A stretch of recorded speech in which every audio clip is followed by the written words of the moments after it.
Hi, you're listening to On Israel, Al Monitor's podcast from Tel Aviv. I'm Ben Caspit. The commander of the Israeli army, General Aviv Kochavi, poured fuel last week on the simmering Israeli-American tensions left over from the previous Democratic president, Barack Obama. Kochavi blasted the agreement Obama signed with Iran, saying it could have enabled Iran to build a nuclear bomb. Under no circumstances, Kochavi said, should the US return to that agreement or accept cosmetic changes only to that deal. Kochavi warned that Israel could still decide to attack Iran's nuclear infrastructure, saying he had instructed the military to prepare additional operational plans in case Israel is forced to do it alone. Kochavi's comments blindsided Israel's top brass and top Biden administration officials, coming as they did at such sensitive timing in the fledgling relationship between Washington and Jerusalem. His bold statement was perceived as a challenge to the new administration, even as Prime Minister Benjamin Netanyahu was trying to establish a dialogue and maybe an intimate relationship with Biden and his people. Stoking the fires with Biden's foreign boss, Obama, was not part of Netanyahu's game plan. Kochavi's motive puzzled many Israeli security officials, especially since he spoke shortly before hosting the first visit by CENTCOM Commander General Kenneth McKenzie at the IDF headquarters in Tel Aviv. Kochavi's warnings awakened the demons of the stormy 8-year relationship between Netanyahu and Obama, including their head-on collision over the agreement signed in 2015 between the US, its allies, and Iran. The crash caused significant damage to both sides, but Israel paid a heavier price. Netanyahu undoubtedly agrees with Kochavi's views, but will he choose to confront the Biden administration right away to prevent it from going back to the deal with Iran, or will he make a sincere effort to turn the page and try to exert influence on the crucial decision from within? Will Netanyahu try to harness President Biden as an asset ahead of the March 23rd elections by telling voters that only he, Netanyahu, can stand up to a democratic American president under the influence of an anti-Israeli forces?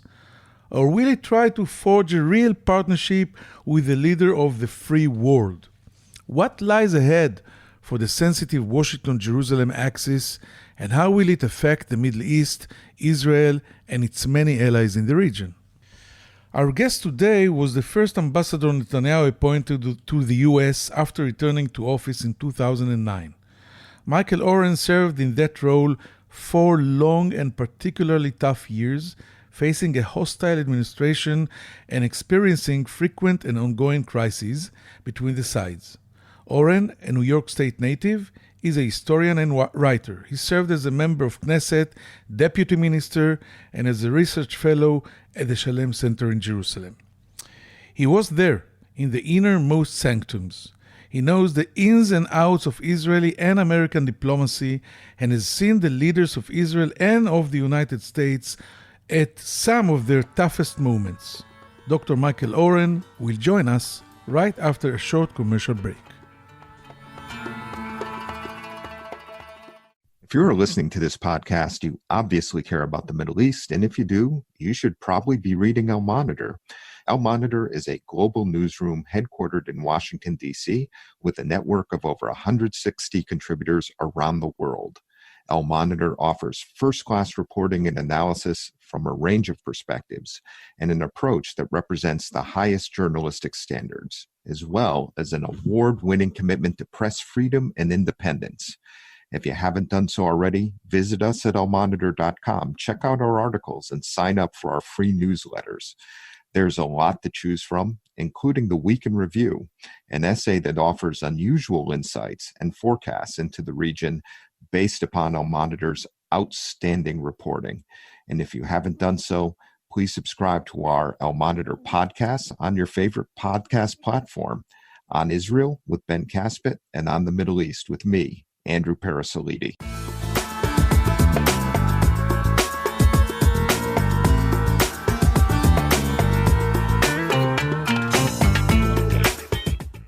Now I have the pleasure to say hello and shalom to Dr. Michael Oren, previous ambassador of Israel in the United States in Washington.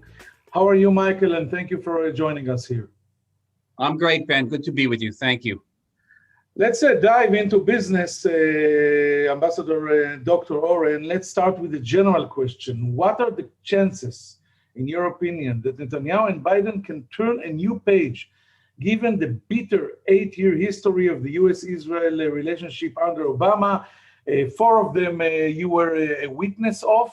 What do you think? I think that eventually the answer is yes.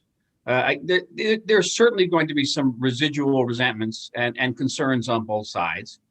This was during the Obama years. It was a very difficult period, and I won't any attempt to sort of whitewash it or sugarcoat it. It was a very tough period on multiple levels, on the Palestinian issue, certainly on the Iran issue.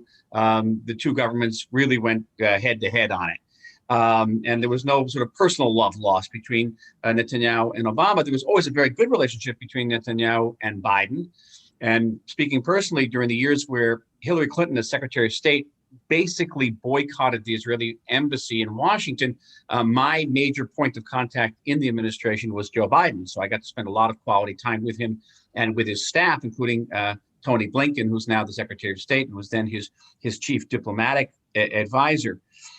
Keep in mind that as much as everyone knows that Joe Biden is not Donald Trump, neither is he Barack Obama. He doesn't approach the Israel and Middle Eastern issues from a very emotional place, from an ideological place. He's a foreign policy realist. But there will be differences of policy. Yes, on the Palestinian issue, but I think first and foremost on the Iran issue, including the often repeated commitment of this administration, both before and after the elections, to seek a way of renewing the 2015 Iran nuclear deal, which Prime Minister... We will dive into these specifics shortly, but I think, first of all, you say there is a good chance for a new page or a restart of the relationship, and I know you've been there and saw it all, including the disastrous visit of Vice President Biden to Jerusalem, I think in 2010, when he was there in Israel, or here, we should say, there was an announcement about a new 1,600 new units in Eastern Jerusalem, and it was a real disaster, and you had to work very hard to fence or mend this wound, and you succeeded. So there is a chance, you say. Yeah, sure there is, and it was a difficult incident in 2010. I still have the white hairs from it, you should know. But it's also interesting to note that while we were able to work out a quick resolution with the vice president, it was only when the vice president returned to Washington that the White House actually picked a fight over it. It was, to my mind, a sort of an artificial crisis that was created. So it wasn't really Biden behind the crisis. It was his boss. It was President Obama. Biden was perfectly willing to let bygones be bygones about it. We had a good send-off after it was all over. So I think that here's a person who knows Israel very well. He's had a 50-year relationship with this country. His supporters, among his supporters, are outspoken pro-Israel advocates. And again, he's not coming at us or to this issue from a deeply ideological place. I think he comes from a place of genuine concern, but there will be policy differences. For example, I think but we just heard that the president nominated a Palestinian-born American named Maher Bitar to be the director of intelligence in the National Security Council. And I think was previously, this guy worked in UNRWA. And I think if I imagine whatever is going on in the Prime Minister chambers in Jerusalem now is what is going on here. Oh, I don't know this individual. I think that the person who's in charge of intelligence in the NSC is not a person who's going to bring his politics to it. He's in charge of analyzing intelligence. And I think it's going to be a cold analysis. I think there's probably more concern here about the appointment of Robert Malley as the special envoy for Iran. And maybe you're going to ask me about that next, because I know Rob quite well, and an intensely intelligent person, capable person, but one with whom the state of Israel has had some friction and sometimes some very marked friction in the past. And as Israel is trying to hopefully receive signals from Washington that its concerns about the Iran deal will be taken to heart, Rob's appointment to that very, very sensitive position is not likely to in any way, dispel our concerns or ease our anxieties. It will probably arouse them. Okay, so now I want to you to comment, if it's possible, about the chief of staff, the Israeli chief of staff remarks, General Kochavi, last week, that caused some damage in the early days of the relationship, when both sides are still putting out feelers to each other. How do you think they were perceived in Washington? I mean, when General Kochavi said that the nuclear agreement with Iran was very bad, there is no way you can go back to it, and emphasizing again the military option of Israel, etc., etc. And if you were now the ambassador, the Israeli ambassador in Washington, and PM Netanyahu calls you back and asks you, Ambassador Oren, what advice can you give me? One advice in order to fix all of this and start from the beginning. What would you say to him? I would say that, and here I'm going to give you a rather controversial response. Then I think that politically I'm very much a centrist, but on the Iran deal I have a very adamant position, and I think that in 2015 and in the period leading up to the Iran deal, there are elements of the American leadership that were able to sort of pick out leaders in the Israeli defense establishment who would come out in support of the agreement. And that very much sort of undermined our case there. And it's important that today, as the United States considers whether to go back into that agreement, that Israel presents a united front, that no one can intercede or between our defense and political echelon. And so I was very supportive of Aviv Kochavi, General Kochavi's remarks saying, unequivocally, you should know, the United States, you, Americans should know that if you renew the JCPOA, you'll be putting Israel and the Middle East on a war footing. And I think it's important that we say that because it's true, we will be on a war footing. And I think it's important that he says that the JCPOA is a bad agreement because it's a terrible agreement. And I don't think there's anything wrong with the chief of staff, whose duty it is to protect this country, to ensure our defense, to say such things. I think it's part of his fiduciary duty. And I know he came into a lot of criticism, but I was actually kind of relieved that someone came out and said this. In Israel, there used to be a big insurance company that its slogan was, when you're driving, don't be right, be smart. Maybe, right. maybe I'm referring to General Kochavi, and I hear you. I hear what you say, and actually, I don't think you're very wrong. But why say this 1 week after the new administration is into office, 2 days before the commander of CENTCOM is coming to his first visit in the IDF? You are his host. Why going public when you know that the prime minister is considering going intimate and try to learn first and maybe restart what we're just talking about for the 10 minutes? So maybe it was not smart enough. I think it was justified, and I think it's actually important. I understand it was controversial.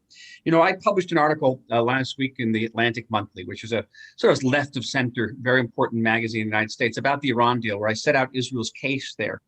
And I also in this article said, you Americans should know that if you do this deal, we're going to be on a war footing, because under the JCPOA, Iran will get a nuclear weapon. We in Israel will try to stop it. And when we do, the Iranians and their proxies will fire tens of thousands of rockets at us, and we're going to have a regional war. Now, it's very important that case be set out, because believe me, in America, nobody knows that. Even our friends in the United States don't know this. And it's a crucial fact. And I do think that there is a good agreement out there. I think that our considerations can be met in a renewed agreement. But if we are not express and unequivocal about our interests and fears, then we can't expect them to be met. It's not a secret, Ambassador Oren, that in the Obama days, and especially when the negotiation was on with Iran, Israel was not was not in the room, what we say. There may be the personal relationship between the president and the prime minister. I don't know why, but we were out. We could not influence with the intelligence, etc.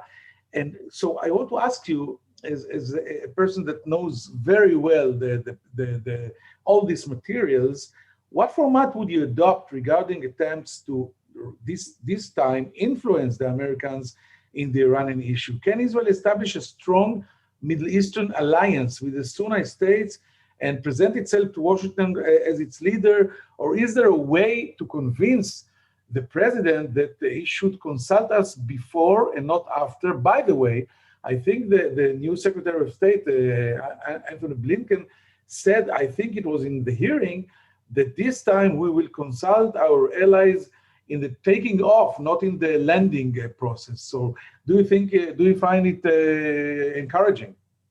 I did. I thought it was very encouraging. And Tony Blinken has said several things. In addition to that, he said that there are a number of ifs surrounding the JCPOA that America has to answer. And that's good too. No one's rushing headlong into this. That's our hope. Listen, I participated in nearly 5 years of secret negotiations at the highest level with our American counterparts. And, the format was there. The problem was that behind that format, there was another format that we didn't know about, and which the Americans didn't tell us about, and which they denied was actually taking place. And then when that format became public, the United States didn't tell us accurately what its position was in the negotiations. They misled us as to the content. So we're beginning this process with a tremendous deficit of trust and credibility. I understand that trust was damaged on both sides. But since there are many people in this administration, not Tony Blinken, but Jake Sullivan, Bill Burns, now the head of the CIA, the Deputy Secretary of State, Wendy Sherman, these are people who actually conducted these negotiations with the Iranians, then I think, frankly, the burden of proof is on the United States to prove that this time they won't negotiate behind our back, that we will be taken into consideration. And one of the ways I think we can strengthen our position is by uniting with our new Arab allies, who have every bit as much to fear from Iran as we do, and maybe even more, and to show the United States that the people who will be most impacted, who have the most to lose from the JCPOA, must be consulted. And we are America's allies. There was much talk in previous years of how America betrayed its allies. I don't know whether America betrayed its allies in the last few years, but they definitely betrayed their allies in the JCPOA. And here's a chance to restore that trust, restore American credibility. And I think if America does restore that trust, then America's power in the Middle East and beyond the Middle East will be greatly enhanced.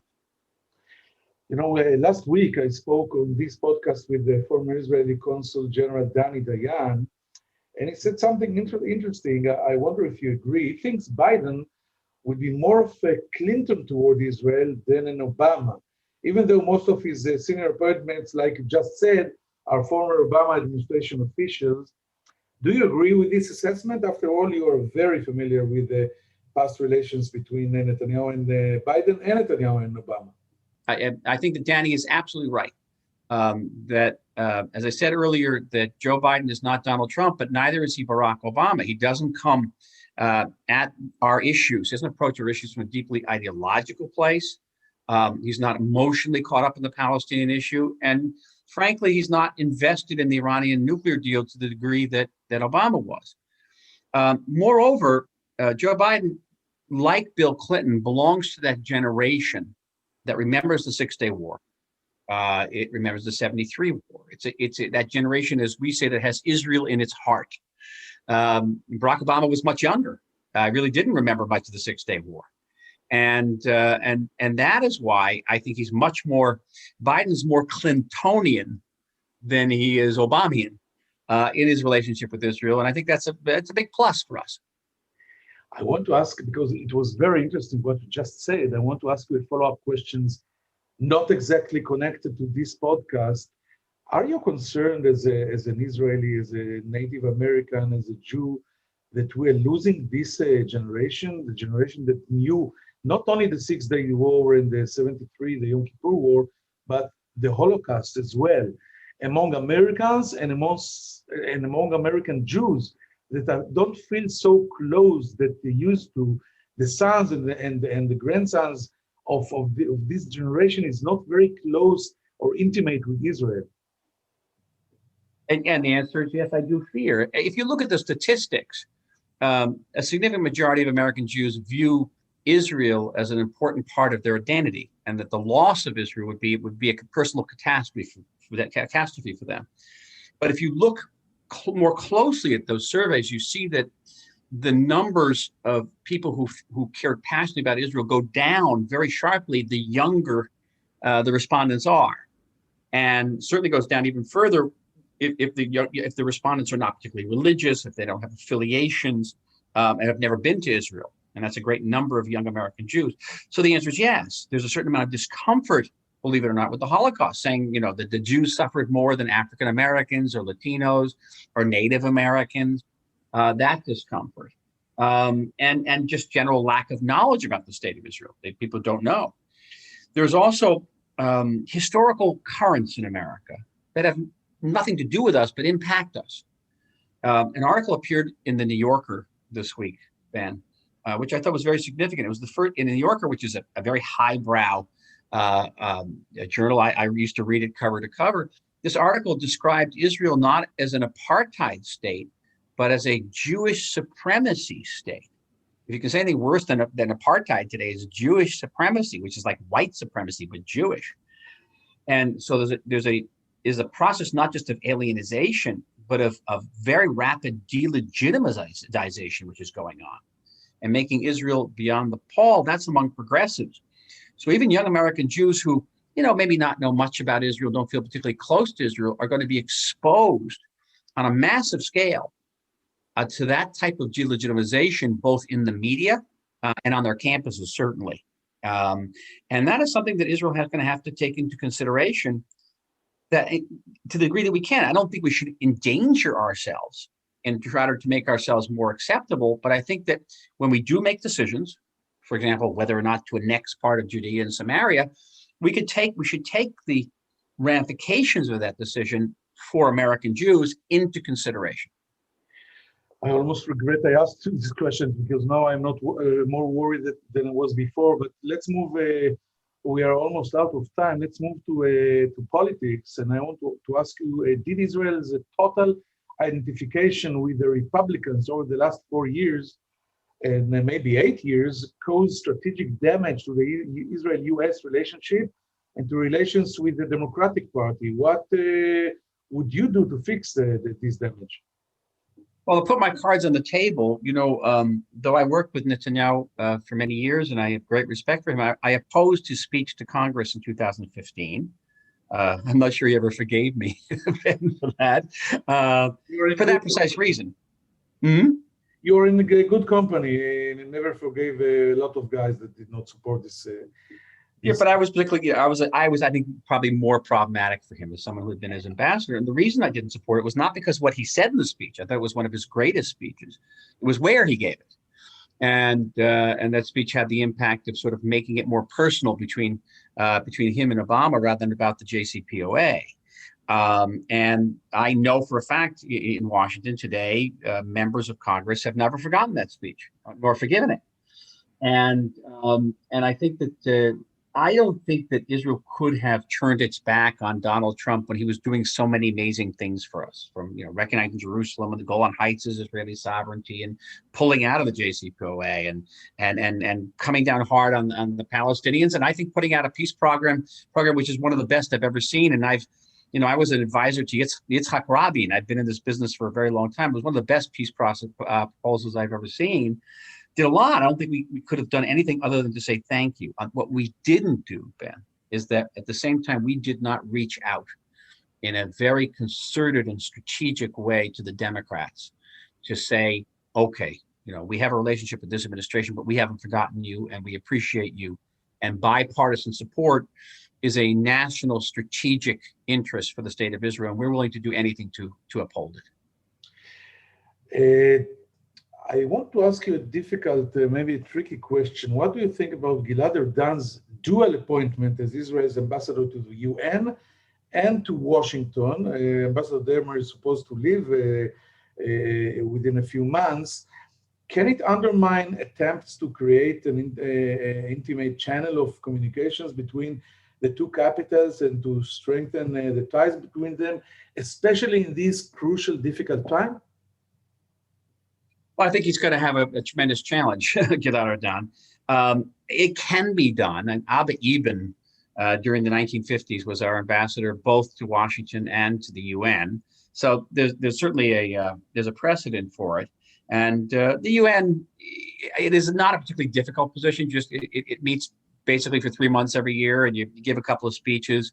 You don't have to be there every day unless you want to use that position as a platform in the media, in which case it can be used very, very effectively. And there have been several ambassadors, as you know, like Danny Gillerman, who use that platform to great impact in terms of public opinion and reaching out to various communities. In Washington position, by contrast, is more than a full-time job. There's no vacations, there's no weekends. It's pretty much 24/7 if you want to do it right. That means being in Congress. It means being, reaching out to the African American community, Latino community. It means traveling around the United States. A tremendous amount of work. It depends on what Gilad Erdan wants to make of it. If he wants to put that type of effort into it, and only that effort, then I think he can make a significant contribution. I think at the same time, because he comes from the political echelon and not from the diplomatic world, the prime minister will naturally try to seek a personal connection with the president and with his major advisors, and the prime minister will use his personal advisors like Yossi Cohen, the head of the Mossad, Meir Ben Shamat, the national security advisors. Will conduct the maximum amount of diplomacy himself or through his immediate advisors, and not through the embassy in Washington. Finally, Ambassador Oren, do you foresee a renewed American attempt to mediate in the Israeli-Palestinian peace process, or will Biden be too busy with other issues, and will he learn the lesson of Obama, who spent 8 futile and frustrating years on this issue? Yeah, I think he's going to think many times before being involved in that again. Right now, he really doesn't have a Palestinian leadership to work with. Abu Mazen is old. He doesn't have a lot of legitimacy. He's on, like the 14th or 15th year of his 4-year term. Not much to work with there. And on the Israeli side, you don't really have an Israeli peace party even running in the election. You have very, very small parties. Most of the parties are running from the right of center. So it would not a particularly auspicious time to be seeking to renew the peace process. I think that this administration is going to try to maintain the status quo, to say, let's not have any major changes in the field in reality, which is sort of code for no big settlement projects. Most of that will fall on us. And while I don't think the administration will condemn Israeli settlement building either in Judea and Samaria or in Jerusalem the way Obama did, which was quite heavy. If it comes to the Security Council, Ben, and the United States has to decide whether to cast a veto on the resolution condemning us, I'm not sure they will. Interesting. So actually, you're saying or hinting that they will spend the energy on keeping the two-state solution idea alive, but they will not try to promote it too heavily. And you cannot safeguard the possibility that they will veto everything. Yes, you got it right. I don't think so. I think if Israel announces a major, if it were to annex, for example, part of Judea and Samaria, and it becomes a Security Council resolution, I'm not even sure that the administration wouldn't vote for it. Interesting. And finally, the momentum between Israel and Sunni, Muslim and Sunni and Arab states in the Gulf and Sudan, everything that President Trump was promoting with all its energy, do you think that the Biden administration will go on with it, or just look the other way? I think they'll go on with it, just not with all their energy. There's a natural tendency for any new administration to try to distinguish itself from the previous administration. In Washington, we called it the A-B approach. So Obama came in, it was anything but Bush. And then Trump came in, it was anything but Obama. And now Biden's going to be, it's going to be anything but Trump. And while I don't think they're going to, certainly not going to object to that process, I don't think they're going to put their whole weight behind it. Certainly not the way that Trump did. If the alliances expand, I think, They'll expand not because of the United States support for the alliances, but because of Iran, a renewal of the Iran nuclear deal, which will force additional Arab states to bind together with us against Iran. And if the United States continues its process of pulling out from the Middle East and leaving the area in the hegemony of the Iranians, the Turks, and the Russians, again, there'll be Arab states who will want to join this alliance, join with Israel, because we'll be the state that'll be most capable and willing to stand up for our common interests. Ambassador Dr. Michael Oren, it was very interesting. I thank you very much for talking to us here on Israel Al Monitor's podcast. And we will now get to another short break and be right back with some final thoughts. Thank you again. Toda, Michael. Shalom. Thank you. Shalom. Thank you, Ben. Care.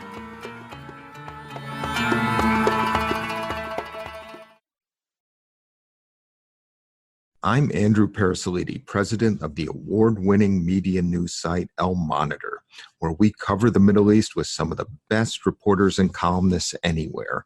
And I'm excited to announce our new podcast on the Middle East, where each week I will interview newsmakers from the U.S. and the region about the latest news and trends with additional commentary from our on-the-ground correspondents. Those of you who follow the region know that what happens in the Middle East doesn't stay in the Middle East. And to cite another great movie line, every time the U.S. tries to get out, the region pulls us back. Your time is valuable, so let me promise you this. You will learn something and you will never be bored, because each week we'll be talking with and listening to those leaders who are making the news and shaping the trends in this critical and fascinating region. So please subscribe to On the Middle East with me, Andrew Parasolidi.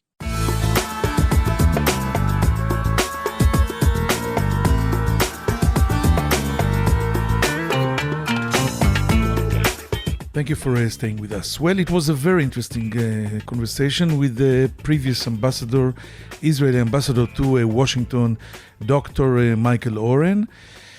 And he thinks that Prime Minister Netanyahu and President Biden can open a new page in their relationship. They can restart it after all the disasters that happened on this axis between Washington and Jerusalem in the Obama years. He tells us, Ambassador Oren, that when he was in the embassy between 2009 and 2013, then Secretary of State Hillary Clinton, part of the time was boycotting the Israeli embassy, and his fallback position, his savior, was from time to time Vice President Joe Biden. He agrees with what told us here the week before, Consul General Danny Dayan, that called President Biden more Clinton than Obama. Ambassador Oren thinks the same. President Obama is a Clintonian, he says, not an Obamian, and he says that it's interesting because Biden belongs to the generation that remembers the 6 Days War, the Yom Kippur War, maybe even the Holocaust. He feels a lot closer to Israel from the heart, and he declared himself as a Zionist, so there is what to expect in this issue. I was surprised to hear that Ambassador Oren supports the remarks of the Chief of Staff, General Aviv Kochavi, last week. He thinks that Kochavi said the truth.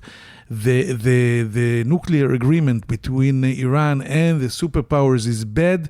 Israel has to state it. Everyone in Washington and Israel's allies has to know it. And General Kochavi did the right thing. So, and he thinks also that the relationship between Israel and the Democratic Party can be fixed. He did not support, when he was the ambassador, he did not support the speech, the famous speech that Prime Minister Netanyahu gave the Congress in 2015. He thought it caused a lot of damage to the bipartisan support of Israel in the House, but it can be fixed and it will be done. I hope it was interesting. See you next week on Monday here in On Israel in Al Monitor. I am Ben Caspit. Take care. Bye-bye.